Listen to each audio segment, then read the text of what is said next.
Olá pessoal, meu nome é Heloísa Pereira e estamos de volta aqui no Meteorologia para Agricultura, trazendo um conteúdo super especial para vocês. Na última quinta-feira a gente divulgou um vídeo sobre tendências climáticas, nosso tradicional vídeo, mas eu trouxe aqui um doutorando em climatologia pelo Instituto Nacional de Pesquisas Espaciais. E ele vai trazer pra gente conteúdo adicional, muitas informações bacanas aí sobre análises e previsão climática. E a gente vai fazer junto também a previsão do tempo, não é mesmo, Luiz? Seja muito bem-vindo ao Meteorologia para a Agricultura. Olá, Heloísa, tudo bem? Tudo bem, pessoal aí do canal? Primeiro, eu gostaria de agradecer o convite, participar do canal. Eu tenho visto que o pessoal anda bem interessado sobre as condições do tempo, quais são as tendências climáticas da próxima estação, e está tendo bastante interação, e isso é muito gratificante, né, para a gente que está na área, né, da meteorologia, ter também esse feedback, né, da população. Muito legal, Luiz. A gente fica muito contente de ter você aqui no canal hoje para agregar conteúdo para o pessoal que realmente necessita demais dessa informação. Vamos lá para o nosso vídeo de hoje? Vamos lá.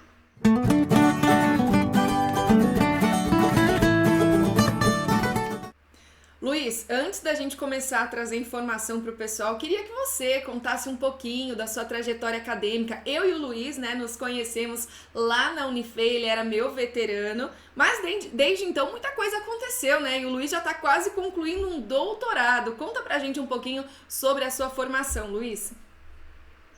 É isso mesmo, Heloísa. Tudo começou na Unifei, né? Que teve o primeiro curso de meteorologia em Minas Gerais, começou em 2010, e eu fiz parte da primeira turma do curso de Ciências Atmosféricas. E nessa trajetória, depois, quando eu concluí o curso, eu fui fazer um mestrado no INPE, no Instituto Nacional de Pesquisas Espaciais, e aí eu fiz voltado para a área de clima, que desde a graduação foi a área que mais me interessou, principalmente relacionado com o início e fim de estação chuvosa, da região centro-oeste, sudeste, né? Conhecido por uma região que tem um regime de monção, né? E aí eu terminei o meu mestrado no INPE, já emendei no doutorado também, e dentre esses 4 anos do doutorado eu tive a oportunidade de voltar para a Unifei como professor dessa vez, para dar aula para o curso de Ciências Atmosféricas na parte de climatologia. E lá eu lecionei durante 2 anos, e agora eu estou finalizando meu doutorado. Então, basicamente, um resumo assim, da minha história na meteorologia, isso já decorreu 10 anos. Uau, Luiz, eu sinto muito orgulho de ouvir a sua história e para o pessoal, para contextualizar, né? Isso me emociona um pouco porque o Luiz é a primeira turma, eu sou da segunda turma. Então, ver um veterano meu, aliás, todos eles, né? Eu gosto muito de todos eles, não vou me arriscar a citar o nome para não esquecer de ninguém. Mas é um xodó, né? A gente que estava entrando, vendo o curso se desenvolver, vendo aquela galera trazendo, né? Abraçando a ideia do professor Marcelo Correia, né? São ícones, aliás, nossos professores pra gente, né? A gente tem uma tendência muito grande de gostar demais de todos eles, né? A gente não saiu da universidade com aquele trauma de aquele professor, eu não gostava. A gente gosta simplesmente de todos. E esse ano, coincidentemente, Luiz, o curso de meteorologia da Unifei de Ciências Atmosféricas está completando 10 anos, né? Então, é como você falou, é a sua trajetória, é a sua história se misturando a essa história linda de educação, de informação, de construção, né, de um curso de meteorologia, o primeiro do estado de Minas Gerais. Então, é um prazer ter você aqui com toda essa bagagem agora, né, de mestrado e doutorado aí também no Instituto Nacional de Pesquisas Espaciais. Vamos lá fazer análise climática com a gente, Luiz. A gente está muito curioso para ouvir as suas conclusões, tá bom? Então, Elo, como a gente tinha comentado, né, eu trouxe hoje para o canal um comentário sobre a previsão climática para o próximo trimestre e os impactos também do El Niño e da Laninha que podem ocorrer no Brasil. Então, contextualizando, aqui a gente vai comentar sobre o que seria o El Niño, né? Aqui no canto esquerdo, a gente tem a questão de neutralidade das águas superficiais do Pacífico Central. Então, por exemplo, aqui a gente tem a circulação nessa região, águas mais quentes no Pacífico Oeste e águas mais frias no Pacífico Leste. Em anos de El Niño, esse padrão ele é parecido com o que ocorre aqui no lado direito. Um aquecimento das águas superficiais na região central e leste do Pacífico e um resfriamento numa região onde que normalmente é mais aquecida. Toda essa mudança do padrão da superfície do oceano causa alterações na circulação, tanto dessa região como de outras regiões do planeta. Por outro lado, a laninha, o que ela seria? Ela é uma condição de circulação mais intensificada do padrão neutro. Ou seja, a região do Pacífico Leste, que já é resfriada, ela acaba se resfriando ainda mais, e esse resfriamento estende até o Pacífico Central. Em contrapartida, no Pacífico Oeste, há uma maior concentração de águas mais quentes, aumentando a convecção na região e intensificando essa circulação que encontra nessa região. Sobre a região do monitoramento do El Niño, né? Então, no Pacífico Central, a gente tem 4 regiões que servem para monitorar qual que é a evolução dessa temperatura da superfície do mar. Então, a gente tem o El Niño 1.2, que é nessa região, o Ninho 3, 3.4, que é parte do Ninho 4 e do Ninho 3, e o Ninho 4. Então, dependendo do aquecimento ou resfriamento dessas regiões, a gente vai ter impactos diferentes no clima em todo o planeta. Quais seriam esses impactos, então, né? Baseado em estudos dentre os eventos de El Niño mais intensos e mais persistentes, os estudiosos eles conseguiram chegar nesse padrão. Ou seja, a gente tem uma resposta diferente para cada parte do globo. Focando aqui na América do Sul, podemos ver, por exemplo, que a região norte e nordeste apresenta condições mais secas durante eventos de El Niño. E essas condições mais secas, elas não acontecem em conjunto.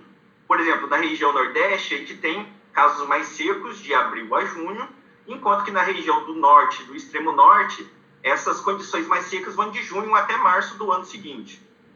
Em contrapartida, a região sul do país, você tem condições mais úmidas, que vão desde setembro até janeiro do ano seguinte. O que acontece, então, quando a gente tem eventos de laninha? A gente tem, por exemplo, para essas mesmas regiões que foram analisadas, aqui na região norte e nordeste, a gente tem condições de favorecimento de aumento de chuva, desde junho até março do ano seguinte.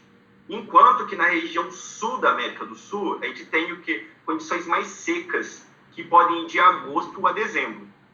Esses dois mapas, eles indicam tendências do que podem ocorrer em eventos de El Niño e de Laninha. Mas isso não quer dizer que em todos os eventos, seja de El Niño ou de Laninha, a gente vai ter esse padrão específico.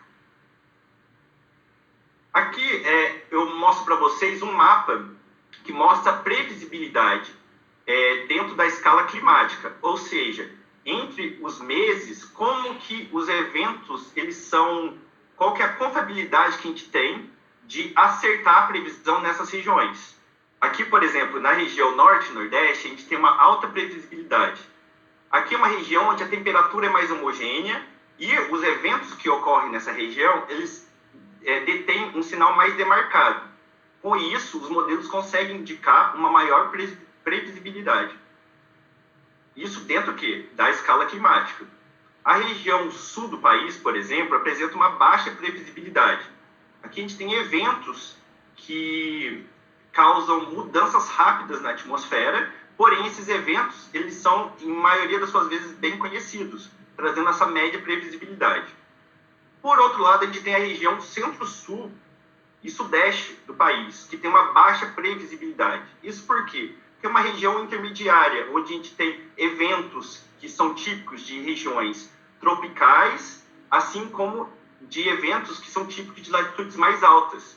E esses eventos, eles interagem entre si, causando o quê? Uma dificuldade dos modelos de marcar um sinal dominante nessa região. Passando agora para a previsão climática, mostrar aqui para vocês como que está sendo o monitoramento e a previsão para o próximo trimestre da região do Ninho 3.4, daquela região que eu mostrei nos gráficos anteriores, mostrando a tendência de uma evolução tanto de Laninha, de El Ninho ou de permanência na condição neutra. Então, a gente está numa condição neutra, porém, os modelos eles estão indicando uma tendência de resfriamento dessa região do Ninho 3.4. Isso não quer dizer que, com certeza, evoluirá para uma Laninha, mas há tendências de resfriamento que devem ser monitoradas para ver se realmente vai ter esse evento de Laninha e quando será. A maioria dos modelos estão indicando isso e que vai permanecer na condição neutra, porém, resfriando até mais ou menos, a gente tem aqui no trimestre outubro, novembro, dezembro, a época que pode ter uma tendência para evoluir para uma Laninha. Porém, ainda está longe, essa previsão ainda está muito extensa, então a gente tem que continuar monitorando para ver como que vai ser essa evolução.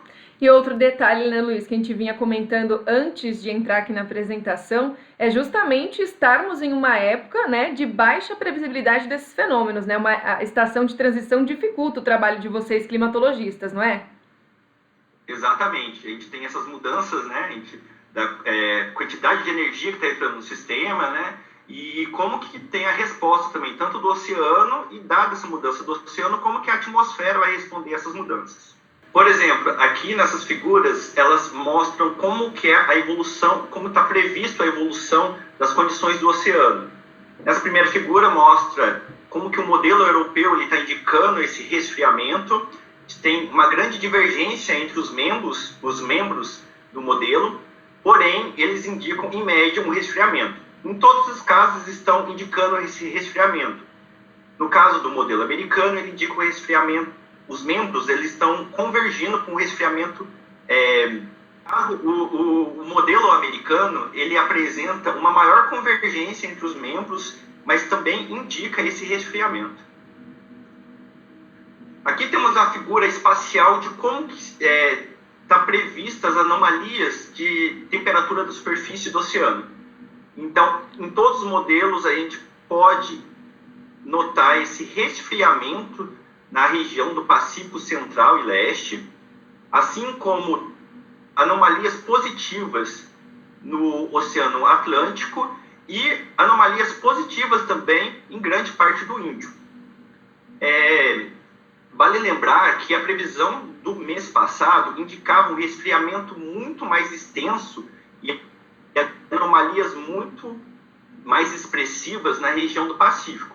Então, isso mostra que além de a gente fazer a previsão, a gente tem que continuar monitorando, pois esse resfriamento, talvez, ele não evolua para uma Laninha, assim como ele pode ser muito mais, ele ter uma anomalia muito maior do que está sendo prevista.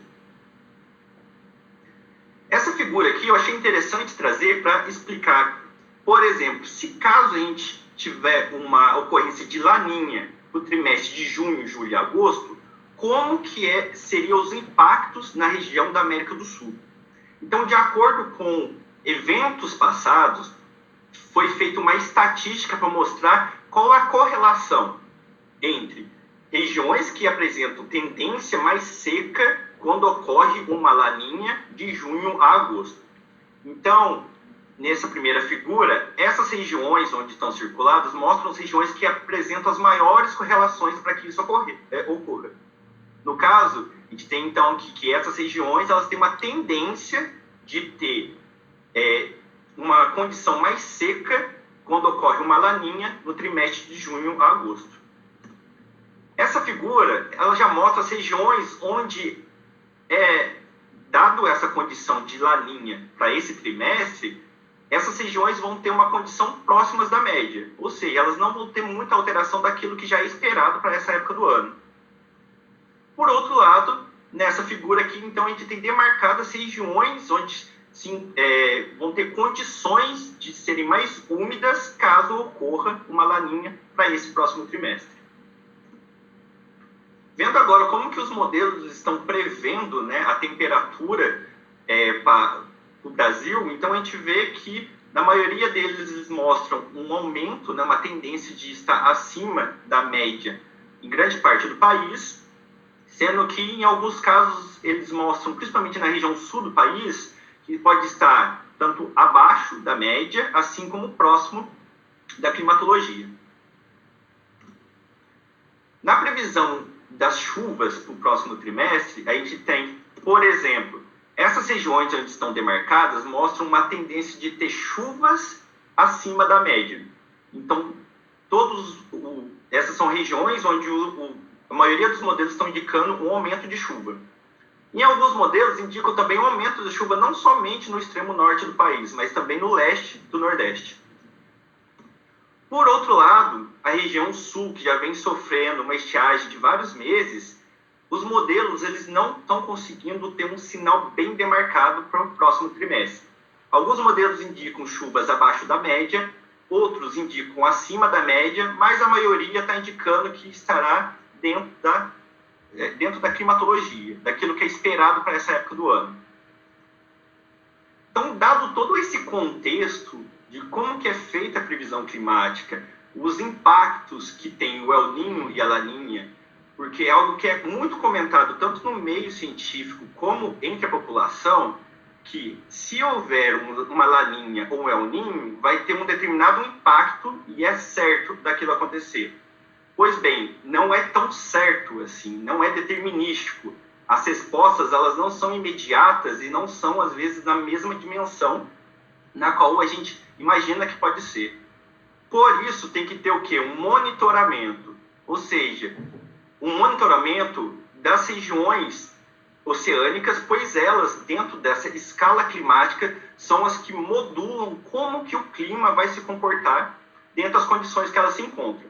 E quais seriam essas condições de qual regiões, né? Então, do Pacífico Equatorial, por exemplo, monitoramento do El Niño, Laninha e oscilação sul, do Atlântico Sul, para ver essa condição de dipolo, né, da temperatura dele, que interfere diretamente na circulação da América do Sul. E esse comportamento, ele interfere não somente nessas escalas, né? Ele também causa oscilações, e essas oscilações, elas interagem entre si. Então, dado todo esse contexto, eu gosto muito de dizer que o clima, ele é como se fosse um grande quebra-cabeça. Porém, o clima ele não é estático, ele está sempre em movimento, ele é dinâmico.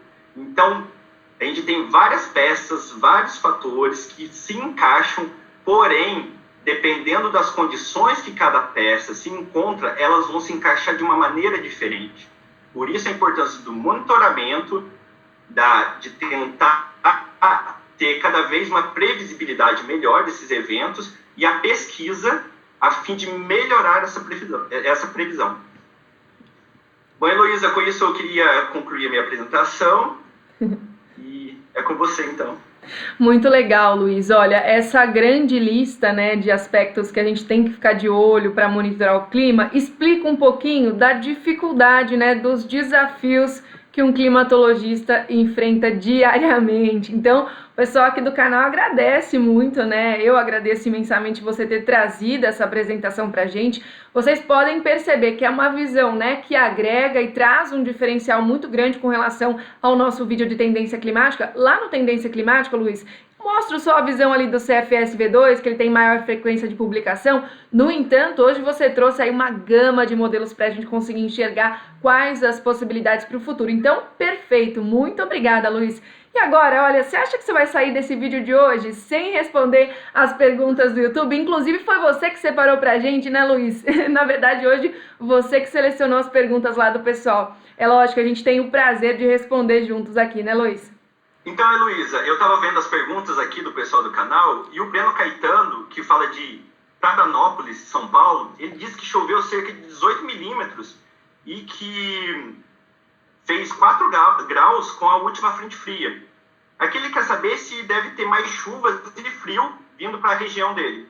Que legal, Luiz, que legal. Você selecionou a pergunta de um participante assíduo do canal, viu? O Breno tá sempre aqui com a gente, ele é lá da região de Pradópolis, na região norte do estado de São Paulo. E olha só, essa passagem, né, de uma frente fria sucedida por uma massa de ar polar trouxe chuva e depois derrubou as temperaturas. Então, obrigada pelo seu relato, Breno. Agora a gente vai lá para a região de Pradópolis de novo para concluir que ao longo dos próximos dias, né, nesse domingo, segunda-feira, nada muda por enquanto. A gente não tem previsão de chuva significativa. Só que a gente sabe que tem previsão, né, de instabilidades avançando no estado de São Paulo no decorrer da próxima semana, principalmente aí a partir da terça, quarta-feira, com uma nova frente fria se deslocando. Então, por enquanto, quando a gente bate o olho no mapa, Luiz, não tem previsão de chuva significativa para o norte de São Paulo. Então, o norte paulista fica aí com um tempo mais seco. Com relação às temperaturas, se a gente se aproxima aqui da região de Ribeirão Preto, Guariba, Pradópolis, a gente vê que os próximos dias até tem frio, principalmente pela manhã. O friozinho tá mantido, mínimas aí na casa dos 13, 15 graus ao longo da semana, só que a tendência é de que até o final de semana, já que a frente fria vai estar se aproximando, ventos de norte se intensifiquem. Então, a temperatura tende a subir. Por enquanto, esse é o panorama para a região de Pradópolis para os próximos dias. Deve voltar a esquentar até o final da semana e depois a gente tem que monitorar a região porque a frente fria pode sim passar pela costa de São Paulo e trazer algumas instabilidades. Pouco provável, né? A gente sabe que dentro da climatologia não é a época de chover muito bem por lá. A gente tem mais perguntas, Luiz? Tem sim. Aqui a gente tem uma pergunta do Igor Nascimento. Ele é um acompanhante assíduo do canal. Tem mostrado aqui que ele fica esperando mesmo pelos vídeos. Que legal! E aqui ele gostaria de saber se as chuvas elas vão continuar regulares no mês de junho e julho, especificamente na Baixa da Grande Bahia.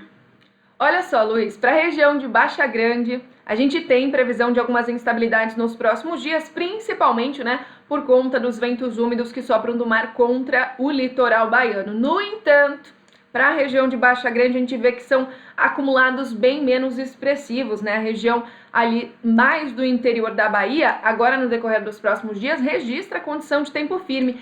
E eu vou aproveitar, Luiz, para responder, já que a gente está no estado baiano, vou aproveitar para responder um outro participante aqui, assíduo do canal, o Adriano Almeida, porque eu estou batendo o olho aqui no mapa e vendo que a cidade dele está logo aqui atrás, Irecê. Ele perguntou, né, das condições aí do mês de julho, do mês de junho também, e já não tem previsão de tanta instabilidade, né? Se chover aí, Adriano, na região de Irecê, no decorrer dos próximos dias, é de forma bem isolada, já não é aquela chuva bem distribuída que vocês estavam vendo ao longo, né, do mês de abril, por exemplo. E outra coisa, ele perguntou da temperatura. As mínimas estão bem baixas previstas aí para a região de Irecê, ainda deve ser uma semana de madrugadas geladas por lá, viu, Luiz? Falando em madrugada gelada, vamos comentar um pouquinho sobre a previsão do sul de Minas, Luiz? Eu vou mostrar algumas imagens aqui da geada que teve. O Luiz, para quem não sabe, tá em Itajubá, né, agora. Eu até perguntei para ele, tá muito frio aí, Itajubá? A gente passava muito frio na faculdade, gente, sério. Era muito gelado. Que dirá em Maria da Fé, né, cidade do Diego, da Josi, do Cleverson. Vamos lá, vamos para Itajubá, porque como eu vi essas imagens de geada e alguns produtores aí do sul de Minas já perguntaram coisas pra gente no canal, eu queria mostrar aqui nos próximos dias, até tem previsão de frio ainda, né? Principalmente se a gente for para pontos mais altos, aí como a região de Maria da Fé. Só que já não é mais limiar tão favorável para a ocorrência do fenômeno geada. Claro que a gente pode registrar ali um ponto isolado em outro, né? Mas não é a chance que a gente teve ao longo dessa semana, não deve se repetir agora na próxima. Então, um alívio para essa friaca toda que a gente passou ao longo da semana, não é mesmo, Luiz? Ainda bem, porque tá bem frio mesmo aqui em Itajubá. Tá certo. E como você falou, ainda bem que eu não estou em Maria da Fé, porque deve estar muito mais frio lá. Tem mais alguma pergunta, Luiz? Tem pergunta do Sul? Eu fiquei sabendo que tinha uma pergunta de Inácio Martins. Exatamente, tem uma pergunta do Edson, que ele disse que choveu 82 milímetros com a última frente fria, né? E que começou a reverter essa estiagem severa que está ocorrendo no sul, né? Ele quer saber se é possível de ter um outro evento de chuva forte para a região. Luiz, a região sul, né, foi surpreendida positivamente aí por uma chuva significativa após meses registrando chuva bem abaixo da média. Então a chuva do penúltimo final de semana de maio realmente deu uma salvada, né, deu uma melhorada ali nas condições para o produtor dos estados do sul. Agora a gente vê, Luiz, que nos próximos 5 dias tem previsão da subida de uma frente fria, pelo menos 25 milímetros acumulados ali na região de Inácio Martins, né? A gente já vai ver o sistema se deslocando a partir da segunda, terça-feira. E depois, outras áreas de instabilidade associadas. Vai se formar uma baixa ali no Paraguai, pelo que eu estava vendo. se desloca sobre a região sul do Brasil, chega lá no oceano, encontra as águas que favorecem a formação de uma nova frente fria. Então, vão ter, né, 2 episódios de chuva nesse comecinho aí do mês de junho para favorecer o produtor do Paraná. Inclusive, favorece também o produtor do Rio Grande do Sul, Luiz, de Santa Catarina, que, por exemplo, estão aí com trigo sendo plantado, estão com milho safrinha em desenvolvimento. Então, é um momento bem importante para chegar a chuva agora nessas áreas do sul no decorrer dos próximos dias. E, claro, atrás da chuva vem uma nova massa de ar frio que deve derrubar as temperaturas e, por isso, a gente tem que monitorar, sim, para o sul do país, principalmente, a condição de geada aí no decorrer dos próximos dias, tá bom? E aqui agora a gente tem então uma última pergunta do Vilino Ferreira, que queria saber bastante sobre a chuva de junho e julho no Pernambuco. Olha, que legal. Seja bem-vindo, Vilino. Eu acho que eu chequei a perguntinha dele, né, o comentário dele, e de fato, olha, foi para e foi para a praia de Pernambuco, no litoral paulista. Não é isso que eu quero, vamos lá para Recife, que ele quer saber das chuvas no estado pernambucano, né? Então vamos para a região metropolitana lá de Recife para mostrar para vocês que no decorrer dos próximos 10 dias tem sim previsão de chuva para o litoral nordestino, né? As chuvas devem cair bem intensas, surpreendendo aí em termos de volume no litoral alagoano, né? A gente tem previsão de muita chuva e no litoral sul pernambucano, tá? Agora, para Recife, as áreas mais do interior do estado, a chuva é mais isolada, ela cai com menor intensidade no decorrer dos próximos dias. E se a gente está falando mais do interiorzão, né, nas áreas lá mais próximas até do sul piauiense, áreas do interior nordestino, nessa época do ano a gente já vê uma redução bem significativa. A climatologia funcionando, né, chuvas bem irregulares, chuvas muito pontuais se acontecerem nessa região. Então já é um padrão climático seguindo, né, a climatologia aí, já é um padrão de chuvas bem menos expressivas. Se chover de forma mais intensa e volumosa no estado pernambucano nos próximos dias, é no litoral, tá bom? Eu tinha comentado com você que era a última, mas foi brincadeira, porque na verdade tem mais uma pergunta aqui sim. Opa, vamos lá! É a pergunta do Mário Nogueira.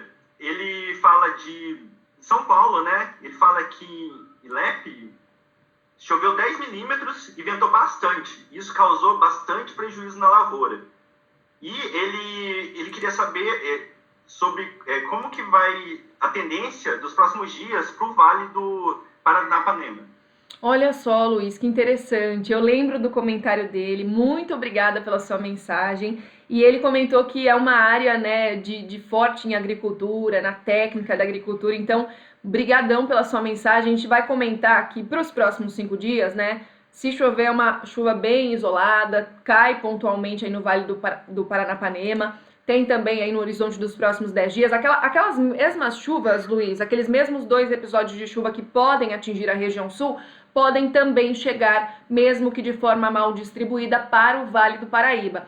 Então, de certa forma, eu acho também que ele está querendo saber se tem condição de cair uma chuva tão forte a ponto de provocar novos transtornos, né? Infelizmente, a gente não pode descartar essa possibilidade porque o sistema que vai estar se deslocando, principalmente o segundo, é uma área de baixa pressão, representa instabilidade atmosférica, então pode formar nuvens carregadas, apesar de não ser, né, a época mais energética aí da atmosfera no ano, mas a gente não pode descartar uma pancada de chuva isolada ou outra. Claro que, diferente do último evento, que foi intenso, trouxe 80 milímetros, esse está sendo previsto para ter um volume menor, então a expectativa é de que a chuva traga menos transtornos, né? Só venha beneficiar áreas de cana e áreas que estejam em desenvolvimento do milho safrinha. E eu aproveito, eu tô batendo o olho aqui na cidade de Maringá, no Paraná, porque tem um participante nosso que ele é sócio aqui do canal, ele é participante assíduo também, o Adriano. Eu queria mandar um abraço para ele, para todo o pessoal lá da região produtora de Maringá, Londrina,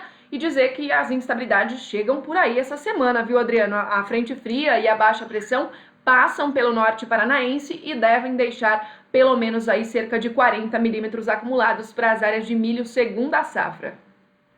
Bom, pessoal, esse foi o nosso vídeo de super análise especial climática e previsão de hoje, também com direito aí a respostas, né, aos nossos participantes do YouTube, que são realmente as verdadeiras estrelas, as verdadeiras matérias aqui desse canal, né? A gente baseia todo o conteúdo em cima do que o pessoal nos manda. Eu agradeço mais uma vez imensamente. Se você ainda não é inscrito no nosso canal, não se esqueça de se inscrever, tá bom? Luiz, muito obrigada mais uma vez. E, pessoal, já estava comentando aqui nos bastidores com o Luiz, vai ter outras participações, né? Ele vai trazer mais contribuição e conteúdo aqui pra gente.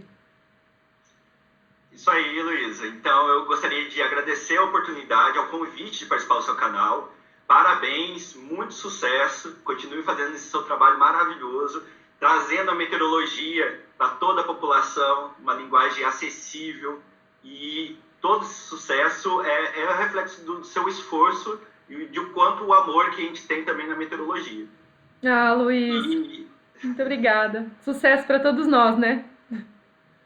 Eu que agradeço. E, pessoal, se inscreve aí, comente e o que vocês esperam também que a gente traga para o canal, porque o canal é feito para vocês. É isso aí. Nossa, muito obrigada, Luiz. Vocês viram que ele deixou o e-mail dele também aqui na nossa apresentação. Qualquer dúvida, qualquer sugestão que você tenha para comentar com o Luiz, pode mandar um e-mail para ele também, não é isso mesmo, Luiz?